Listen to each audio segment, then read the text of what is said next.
Buckle up and sit tight, because Houston, we have a big problem. Okay, well, there's a big problem with the blue marble, and I'm going to zoom in here and show you what the problem is. These are all composite images where they are really not very good at Photoshop because they're using the Photoshop clone tool to replicate clouds. This cloud is a copy of this cloud. See the formations? They're identical formations. These right here, side by side, side by side. See this kind of W-looking shape right here, replicated right here. This cloud is exactly the same as that cloud. You know, same clouds right there, and same thing on the other side of the world. They got the same thing going on. They got careless here. Look, 1, 2, 3, 4, 5 of the same formations replicated right there. These two replicated, same exact formations right here. This right here is clone of that right there. I mean, really? So you're telling me that we could take pictures of Jupiter and Saturn, huge, massive planets, and now we're out going to Pluto, but we don't have one legitimate picture of the Earth from space that's not a composite? Click on this picture right here. Supposedly the same mission, same guys that took the picture of the most famous picture of our Earth.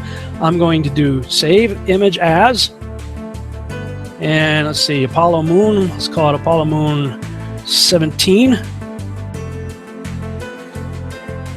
And I'm going to open that in Photoshop. And if those of you think this technical difficulty was planned and think I'm scamming you, go do it for yourself. Because you're going to find the exact same thing. I got nothing to hide here.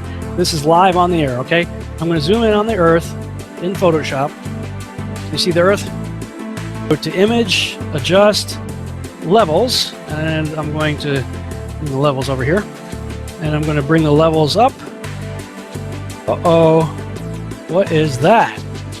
Why is there a square box around the Earth allegedly taken from the scientists on the moon in Apollo 17? And people wonder why I don't trust NASA. That's why I don't trust NASA. Just another example of NASA faking space. Take a look here at this supposed image of Jupiter. Nothing more than CGI fakery. The supposed auroras towards the north. Let's take a look here again at NASA's official website, where it states Hubble captures vivid auroras in Jupiter's atmosphere. Here's the problem. The date of June 30th, 2016.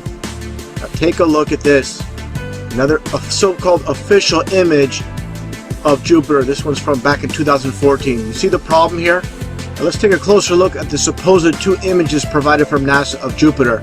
Here's the problem again. 2016, 2014. What's the difference here? Well, the difference is they added the supposed auroras on the north, and this is nothing but a Christmas tree. Give me a break. Take a look here. I mean, all the clouds are in the same exact position. Just the 2016 image is a bit, I would say, darker. This is a bit lighter in 2014. Here's a side-by-side. People can't see what's taking place here with NASA. Nothing more than fakery. I mean, give me a break. This is a complete insult. If you have a brain in your head. And you can tell it's real because it looks so fake, honestly. Wow. Yeah. Over the years, NASA has given us spectacular photos and renderings that reveal a colorful and mysterious universe. No doubt. And now Chris Martinez is introducing us to two of the artists behind some of the most iconic space art in the galaxy. In a small, bright office, working side by side, Let's see. Robert Hurt and Tim Pyle bring the universe to life. What we're doing does have real science underlying it. Robert is an astrophysicist turned artist. Tim, once a Hollywood animator, is now a planet illustrator. Together, they produce some of NASA's most popular images, from renderings of how planets light years away could look, to actual photos of stars and galaxies captured by NASA's powerful telescopes. The dazzling final results, enough to keep us all dreaming of the final frontier for years to come.